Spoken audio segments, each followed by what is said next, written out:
দিয়েছে যারা আপনাকে দুঃখ কষ্ট বেদনা, তাদেরই লাঞ্ছনার কথা কি করিব আমি বর্ণনা। দিয়েছে যারা আপনাকে দুঃখ কষ্ট বেদনা, তাদেরই লাঞ্ছনার কথা কি করিব আমি বর্ণনা।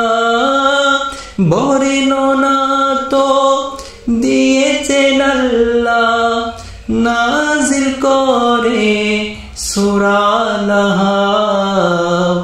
আল্লাহর প্রিয় হাবিব আপনি, কাঁটাবিহীন একটি গোলাপ। আপনাকে কেউ কষ্ট দিলে স্বয়ং আল্লাহ দে জবাব। আল্লাহর প্রিয় হাবিব আপনি, কাঁটাবিহীন একটি গোলাপ।